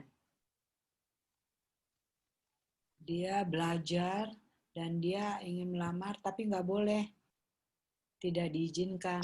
Dan dia tetap berusaha ingin jadi bidan, ingin menolong teman-temannya yang melahirkan. Jadi setelah pekerjaan dia selesai jam 10 malam itu, yang berat itu dari subuh, ngurus anak, ngurus keluarga, ngurus peternakan, buat potong kayu, makanan hewannya, segala macam itu. Dia selesai kerja jam 10 malam, dia masih sisakan waktu untuk belajar tiap malam 1 jam. Dan dia berhasil jadi bidan. Bidan dengan belajar sendiri karena nggak boleh sekolah. Dan setelah ada perubahan pemerintah di Afghanistan, dia diakui bidannya. Ibu kebayang nggak kerjanya dia itu? Yang tadi Bu Maya bilang ini belum seberapa.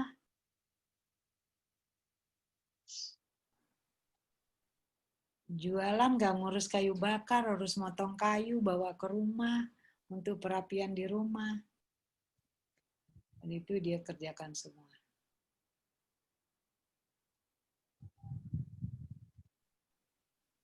Bilang aja, kerja saya ini ya Allah, ini.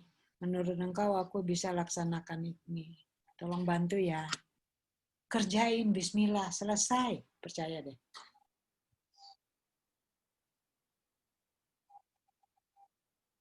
Nah, kalau mau menyerah, ya nyerah, minta dikurangin tugasnya, Bu, mau.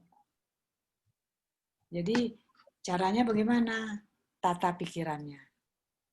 Kita mampu dan efisienkan kerja kita. Efisienkan kerja kita. Saya kalau ingat ibu saya dulu, anak, nggak ada mesin cuci, nggak ada setrikanya, setrika arang loh Bu Maya. Iya. Jadi saya masih ngalamin tuh setrika bakar arang. Ibu saya bisa mengkaryakan anaknya yang usia 3 tahun, 5 tahun jadi bantu dia.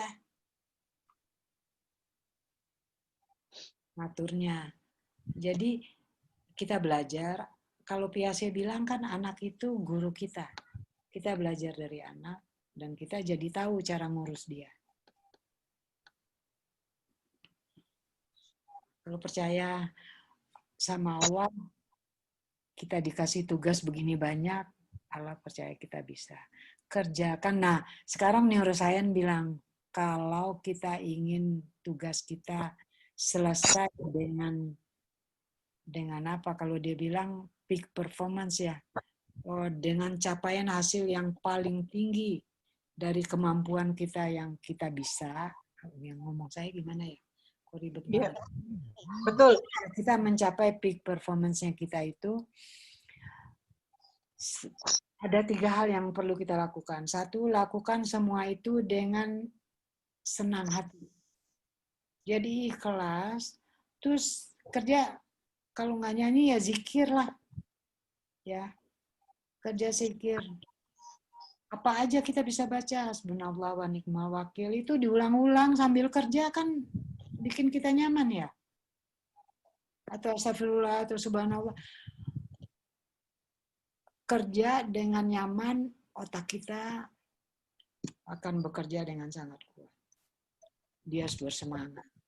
Terus yakin, saya mau bisa ini. Saya mau tolong anak saya mau berhasil ini. Berjualan, saya bilang itu science, selain ada bisnisnya di situ. Berjualan itu niat nolong orang, itu jadi gampang loh. Bukan cari uang. Allah tuh bilangnya sama kita kan, kamu kerja aja, rezeki aku yang atur. Jadi jangan sekali-sekali jualan untuk cari uang. Kita jualan makanan, kita mau bantu orang untuk dia bisa makan. Oh itu rezeki ngalir nanti, percaya deh. Jangan merasa berat itu. Oh dagang cemberut, capek, harus ngurus anak. Ya yang beli nggak mau atau makanannya jadi nggak enak. Ya, ikhlas, lakukan dengan senang hati, bersemangat, percaya sama Allah, lancar kok.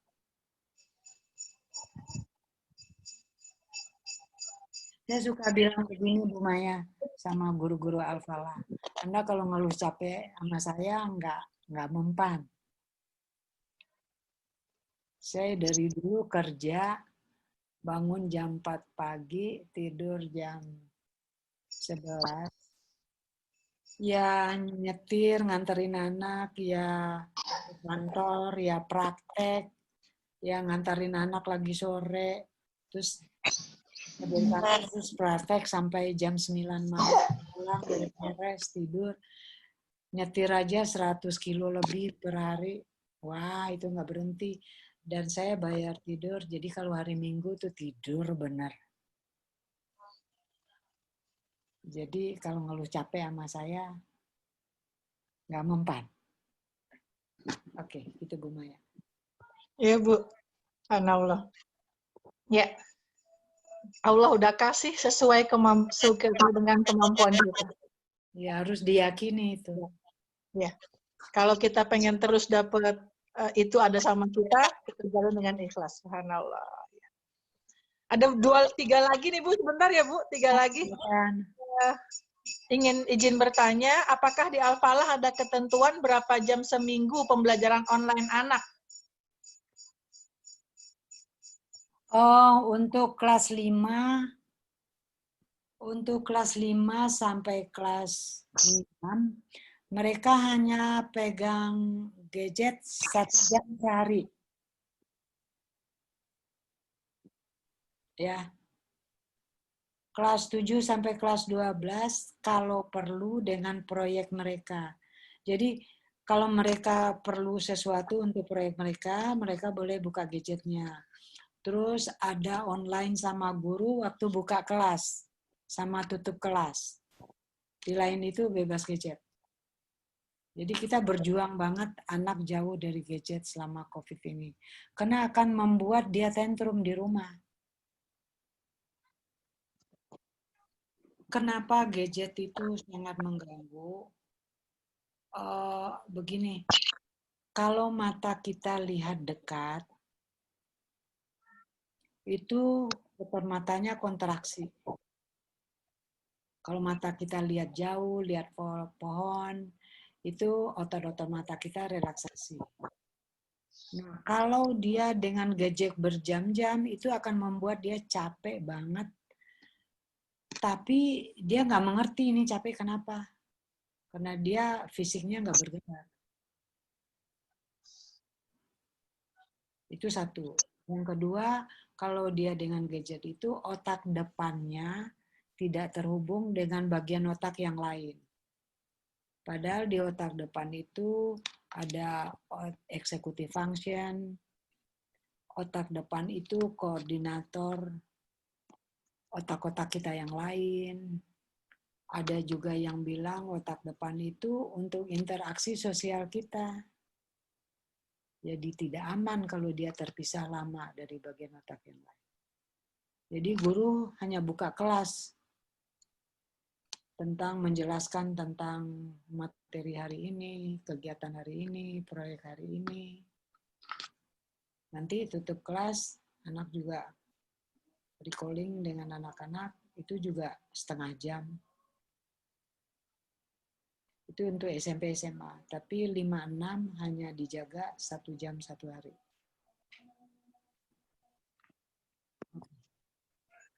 Ya.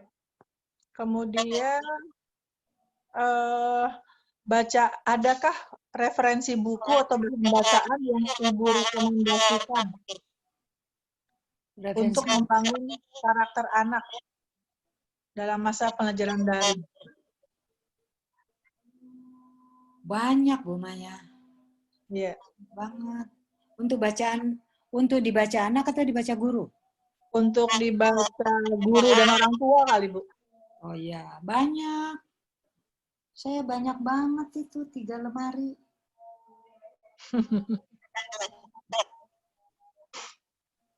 Tinggal pilih.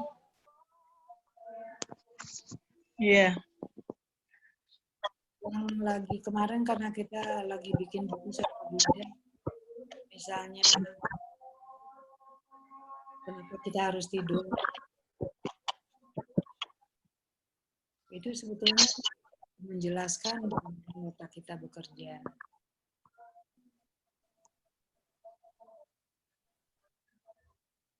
Banyak bunga. Banyak ya. Ya. Nah, masalahnya bukunya bahasa Inggris ya. Itu yang jual buku-buku untuk ini, kalau Bu Maya mau tanya judulnya, nanti saya tuliskan. Judul-judulnya apa. Itu bisa dicari di Amazon atau di Periplus. Kalau toko buku buka nggak sih sekarang? Belum ya? Saya selama COVID nggak belanja buku deh. Tapi dikirim ada. Periplus Beyond, Books Beyond. Nah kalau di Gramedia nggak banyak.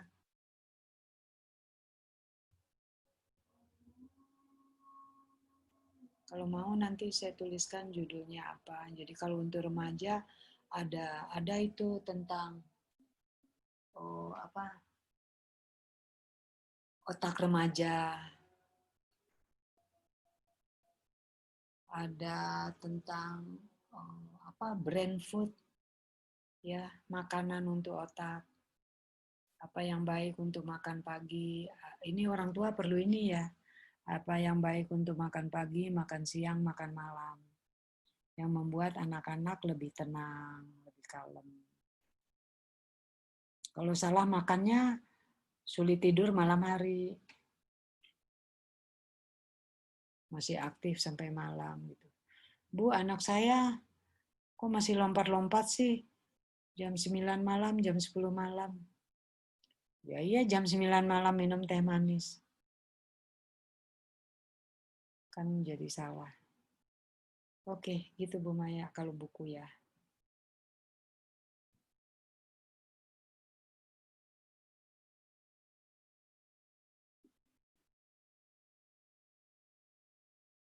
Halo. Oh, Bu. Oh, saya ini kan. Dulu. Satu lagi Bu terakhir, kebetulan juga sudah azan, tapi ini terakhir pertanyaan terakhir. Bagaimana dengan ortu yang anaknya bisa 3 atau 4 anak, Bu? Jadi saat ibu guru menanyakan hasil pembelajaran anak di rumah bersama ortu menjawabnya, saya sudah sibuk dengan kerjaan saya, Bu. Ada juga yang jawab, anak saya banyak, Bu. Jadi saya mendahulukan kakaknya dulu. Ini kebetulan guru TK, Bu. Kayaknya tadi saya udah jawab ini ya. Jawab ya. Ya. Oh, jadi bisa ditaruh yang sentranya berdekat, yang umurnya berdekatan bisa satu sentra. Jadi terus atau kakaknya bisa bantu adiknya, tapi itu program bantu adiknya dari gurunya dia. Misalnya tadi saya bilang kelas 6. Iya. Nah, jadi gurunya tanya, sentra adik apa hari ini sama gurunya adik. Ini kerjasama beberapa gurunya. Gurunya tanya sentra adik apa. Nah, guru kasih kegiatan yang membuat si kakak menjadikan kegiatan adik menjadi proyek dia. Iya. Jadi malah terbantu dan si kakaknya juga senang banget jadi asisten orang tua. Iya. Kita sedang menuju ke sana, insya Allah. Ya, insya Allah.